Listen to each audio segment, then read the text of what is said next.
Mudar a cabeça nos investimentos e parar com algumas ideias é essencial para você evoluir e não ficar preso a vieses ou ideias retrógradas que podem te atrasar nos investimentos. E esse aqui é o meu top 5 ideias e coisas que eu tive que mudar de opinião em relação aos investimentos.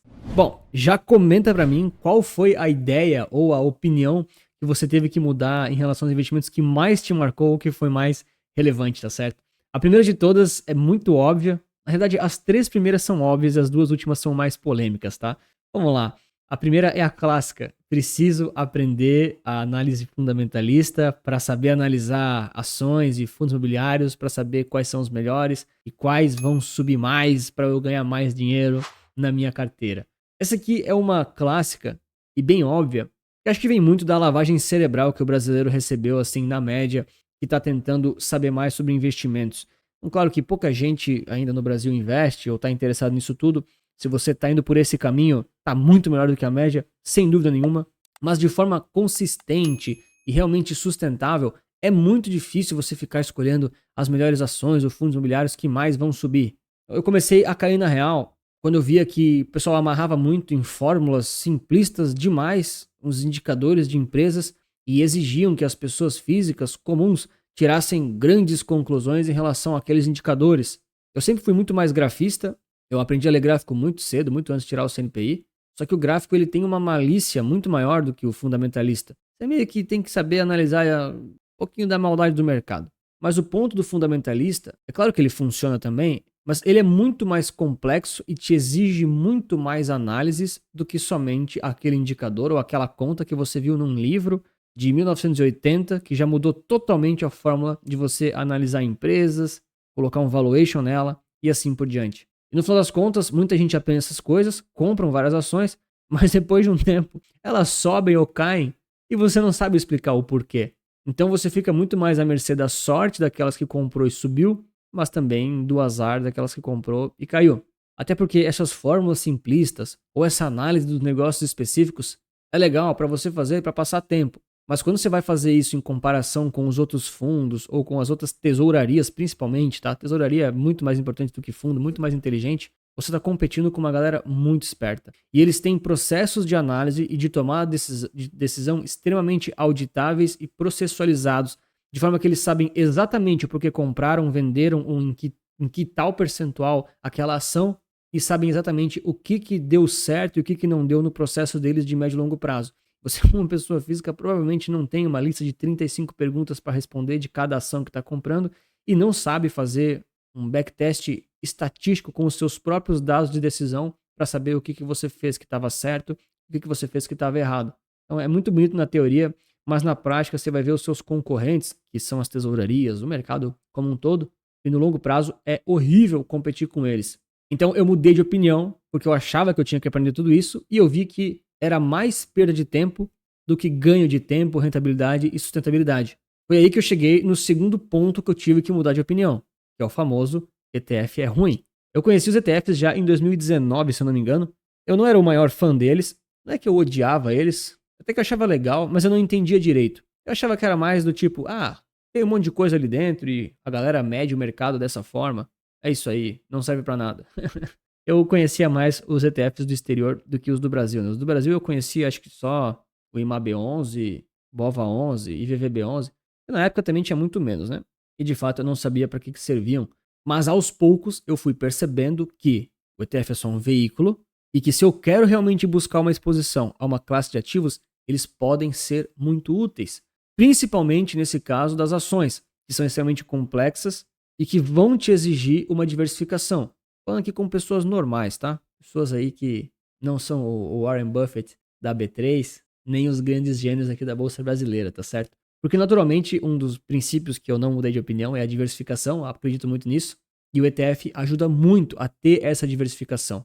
Um outro ponto que me convenceu em relação aos ETFs não é nem a questão das estatísticas, 90% dos gestores perde do ETF. Não, isso aí é super útil também, mas não foi isso que me convenceu. Outra, sei lá, 4 ou 5% das ações carregam a performance do índice. Isso aí também não me convenceu. Você tem que escolher somente aqueles 4% para ir realmente muito bem. Sim, super difícil, mas tá bom. Agora, o que realmente me convenceu, aí você tem que se conhecer para se convencer das coisas, né? Mas o ETF, por seguir um índice, os passivos eu tô falando, né, não os ativos, eles seguem uma metodologia muito clara, muito específica, muito auditável e que já se provou ser eficiente e consolidada no passado. Lembra daquelas 35 perguntas que eu falei que você tem que responder quando vai escolher suas próprias ações? O ETF responde elas. Ele coloca lá uma série de critérios e filtros e ele tem a capacidade, porque é só uma regra de um robô executando, de seguir aquilo estrategicamente. Então você tem lá os seus critérios de investimento, você tem lá os seus filtros e você tem o fator robô, vamos dizer assim, para o humano não ficar fugindo daquelas regras, né? Então quando eu entendi que era um veículo que me diversificava de uma classe específica, de uma moeda específica, de um tipo de específico de coisa, e que ele tinha muitas vantagens em relação aos humanos que selecionavam ativos, que são os gestores de fundos e as pessoas físicas, e também me dá muito mais praticidade para não me preocupar com tanta coisa, eu entendi que ele realmente tem uma grande aplicação. Aquela história, né? O próprio John Bogle falava isso. Em vez de você ficar procurando a agulha, você pode comprar o palheiro todo. E você também pode deixar o like e se inscrever no canal para mais vídeos e conversas como essa. E para você, de alguma forma, tentar aprender com os erros que eu tive, que eu já cometi, para você perder menos tempo e dinheiro. A terceira opinião que eu mudei foi em relação ao Tesouro Direto e os títulos públicos. Basicamente, eu também achava que eles eram ruins. Não ruins no sentido de, investimento ruim. Não, mas é investimento muito sem graça. Isso eu ainda acho, né? Mas eu achava que ele não tinha tanta utilidade assim na vida real. Porque, de fato, acho que ninguém nunca ficou rico com um tesouro direto. Nunca ouvi essa frase. Fiquei rico com um tesouro direto. Tesouro Selic. Cara, provavelmente você ficou rico trabalhando. Mas tranquilo. O que acontece? Isso também vem um pouco da lavagem cerebral em geral que a gente vê, né? Como brasileiros aí que tentam acompanhar um mínimo do mundo dos investimentos. O marketing é muito forte, tá? O marketing é muito forte. Vou falar pra vocês uma coisa. Eu já sabia bastante de investimentos. Eu sempre fui bem crítico em relação às minhas decisões, em relação às minhas próprias ideias. Eu sempre pensei muito, pô, será que isso aqui é isso mesmo? Será que eu não tô com um viés cego? Mas a minha visão, cara, sobre o marketing do mercado financeiro mudou completamente depois que eu abri a Resulta Capital e também trabalho com marketing digital. Cara, é um negócio muito absurdo. Muito, muito absurdo. Por exemplo, para mim é inconcebível que você pense em trocar um tesouro Selic, um tesouro IPCA+, um tesouro pré-fixado, ou um título público que você pode comprar através de ETF também. Beleza, dá na mesma. É inconcebível que você queira comparar esses investimentos com um CRI ou um CRA, que sempre tem um assessor tentando te empurrar a goela abaixo, com uma comissão imensa e com um risco imenso. Mas no marketing tudo é muito bonito mesmo. Também vem muito de encontro com, esse nem tá na lista, tá? Mas eu achava que as pessoas realmente manjavam de mercado a ponto de saber para onde é que as coisas iam. Quando eu trabalhei numa corretora, fiquei só um mês. Um mês foi suficiente para perceber que ninguém sabe nada e que é tudo perda de tempo. Você tem que só compor a sua carteira de forma inteligente e vai embora. Então, antigamente, eu realmente pensava que o tesouro não era útil, a gente tinha que procurar outros tipos de investimento para renda fixa, mas eu cheguei à conclusão de que ele é perfeito para a solução que ele se propõe, que é baixíssimo risco, a liquidez ali considerável, né? D0, D1, tranquilo. E querendo ou não, você sempre vai precisar de algum tipo de investimento em renda fixa. Anthony, mas eu gosto muito de renda variável. Cara, tá bom, mas daqui a pouco você vai se aposentar, daqui a pouco você vai querer fazer uma viagem, trocar de casa, comprar um carro, ter filhos, você vai precisar de um pouquinho de previsibilidade. É difícil você não ter nada de renda fixa. É difícil você não precisar ter, sei lá, algum tipo de valor num banco para ganhar um cartão de crédito melhor. A gente sabe que tem essas coisas. E muitas vezes é o tesouro que vai te ajudar a ter essa previsibilidade, vamos dizer assim, nesses tipos de investimento, nesse contexto da sua vida. Então ele acaba sendo super sem graça, é verdade, mas ele se propõe a fazer o que ele faz e, sem dúvida nenhuma, é um dos pouquíssimos ativos que eu defenderia você fazer picking, caso não queira comprar através de ETF, né? Fazer tesouro direto picking é um dos poucos que dá para aceitar. Agora, se você quiser saber muito mais como investir através de ETF, seja de renda fixa, variável, nacional e internacional, tem o Capital Certo, nosso manual prático com 8 horinhas de treinamento, super direto a ponto para você aprender tudo sobre os ETFs, com uma série de PDFs e mapas mentais de bônus para você não precisar fazer o picking nas ações, nos fundos imobiliários ou até mesmo na renda fixa, tá? Então, se você está interessado, tem aí um link na descrição ou no comentário fixado. Bom, e os dois últimos pontos que eu mudei é em relação aos investimentos, mas é mais em relação às pessoas e a minha forma de falar com elas. Vocês já vão entender, tá? O quarto é sobre o Bitcoin. Quem já conhece um pouquinho da minha história sabe que o meu primeiro ativo de renda variável que eu comprei foi o Bitcoin, então eu entrei pela porta cripto. Bem estranho, né? Um pouco fora do comum. E foi muito bom porque, nesse sentido, eu aprendi muito rápido essa questão de um ativo tão fora do comum e tão difícil das pessoas engolirem, tá? Eu entrei em 2017, se eu não me engano, ou 2016, comprei Bitcoin a primeira vez. Infelizmente, não comprei um Bitcoin. Na época, meu Deus, estava na faculdade, nem tinha dinheiro. Mas foi bom para pegar um pouquinho de prática. Entrei em pânico logo na sequência. Sei lá, botei quase nada. Mas o meu ponto aqui é o seguinte. Eu achava que eu precisava provar não, né? Mas eu precisava espalhar essa ideia ou mostrar para as pessoas que o Bitcoin é interessante pelas razões que eu acredito. Mas eu percebi que muita gente é muito cabeça dura e não adianta ficar dando soco em ponta de faca. E eu percebi isso lá em 2018, mais ou menos. Naquela época eu não era muito inteligente. Não que eu seja hoje muito inteligente, mas hoje eu entendo um pouco mais sobre o mercado financeiro do que naquela época. Naquela época eu só comprei Bitcoin. Então hoje em dia eu já entendo um pouquinho mais assim, né? E eu fui percebendo ao longo do tempo que, cara, não adianta. É aquela frase: cada um vai pagar o preço que merece. É espetacular essa frase.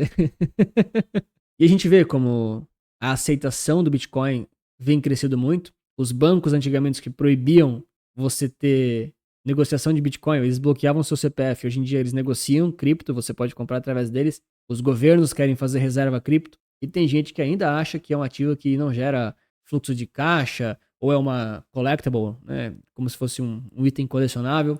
Enfim, eu discordo de tudo isso. No final das contas, pouco importa a minha opinião ou a sua, importa a sua carteira.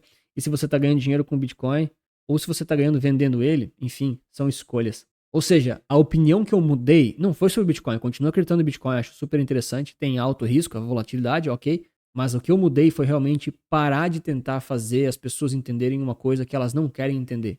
E tá bom, cara, você é livre para comprar ou pensar o que você quiser, mas, cara, só lamento. Geralmente esse viés fechado, essa mentalidade fechada para um ativo, que é o Bitcoin, demonstra que em outros aspectos, em outros pontos da vida dessa pessoa, ou até mesmo da vida dela de investimentos, da carteira, do conhecimento geral de mercado, ela pode ter outras cegueiras seletivas, ou talvez que ela nem tenha consciência. Então esse é um ponto de atenção muito grande que eu tenho, porque eu gosto muito e eu me esforço muito para ter a mente aberta, principalmente daquilo que eu não entendo. E muita gente não entende Bitcoin, eu também não sou um especialista em Bitcoin, eu entendo bem pouquinho, mas a gente tem que ter a mentalidade aberta para entender. E justamente o quinto ponto é, de novo, nesse sentido de parar de tentar convencer as pessoas de algumas coisas. O quinto ponto é polêmico porque é sobre os dividendos. A minha estratégia pessoal, de pessoa física mesmo, não é de dividendos, provavelmente nunca vai ser. Eu não gosto dessa tese, pessoalmente falando, mas eu entendi que muita gente faz questão disso. E eu mostro em todos os vídeos que eu falo sobre dividendos, eu sempre alerto que existe uma ineficiência tributária por trás disso. Você tende a ter uma performance um pouco pior do que os ETFs ou do que os investimentos que não têm essa distribuição de dividendos. É óbvio que se você compra ações brasileiras, você não paga imposto de renda agora, de dividendos, porque a legislação atual, blá, blá, blá, blá, blá, blá, um dia vai mudar. Tá bom. Agora, eu já entendi que para muita gente, mesmo os ETFs, principalmente os internacionais, que valem um pouco mais a pena, né? Fazem muita questão de ter os dividendos recorrentes. Então, de novo, eu não sei se é por conta do marketing no geral, ou se essas pessoas realmente têm necessidade mensal de dividendos. Esse é um dos únicos casos que eu defendo. Desde que eu lancei as carteiras recomendadas, desde o primeiro dia, eu sempre tive uma carteira de dividendos para um perfil muito específico de pessoas que eu acredito ser o correto, vamos dizer assim, para buscar dividendos. É claro que muita gente que comprou não está nesse perfil, mas enfim, né, as pessoas são livres para fazer o que quiserem. Mas eu entendi que muitas vezes, se a gente ficar só repetindo essa questão de que não vale a pena, é ineficientemente em termos tributários, blá blá blá, eu vou estar esquecendo do fator mais importante dos investimentos, que são vocês, humanos, pessoas, com razões e objetivos. Então eu sei que muitos de vocês já entenderam a ineficiência, mas estão cientes e beleza, mas outros ainda talvez estão vindo de escolas mais convencionais, como por exemplo os fundos imobiliários, ou de ativos que, enfim, né, o pessoal vende mais por aí. E eu entendo que é mais útil eu conseguir conversar com essas pessoas, mesmo elas buscando dividendos, mas mostrando os ETFs, do que simplesmente ficar falando que o dividendo não serve para nada, ou ficar tentando convencer as pessoas de uma coisa que elas já se convenceram. E tá tudo certo. Então, o quinto ponto que eu mudei, isso foi bem recente, tá? Foi por causa de vocês, inclusive. Em relação a parar de ser tão chato em relação aos dividendos, a minha opinião segue a mesma, enfim, mas tentar entender um pouco mais as razões que vocês mesmos têm para gostar tanto disso. Acho que é mais um exercício esse quinto, tá? Mas é a minha forma de mostrar aqui como a gente não pode ter a cabeça fechada ou ficar preso em vieses, porque a gente tá falando sobre investimentos. E investimento e a própria economia não é uma ciência exata, é uma ciência humana. A gente tem que entender as razões pelas quais as pessoas fazem as coisas e entender que são passos graduais. É meio que isso que eu tento fazer aqui com a Resulta Capital. Não consigo exigir que as pessoas façam a carteira que eu julgo ser ideal, pode até não ser a ideal para alguns casos, porque as coisas são de passo, né? Os baby steps, como diz a gíria. E no sentido dos dividendos, eu entendi que não adianta forçar um ponto, que é uma opinião minha, se tanta gente pensa diferente. Então, novamente, comenta pra mim qual foi a sua maior mudança de opinião ou de mentalidade em relação aos investimentos.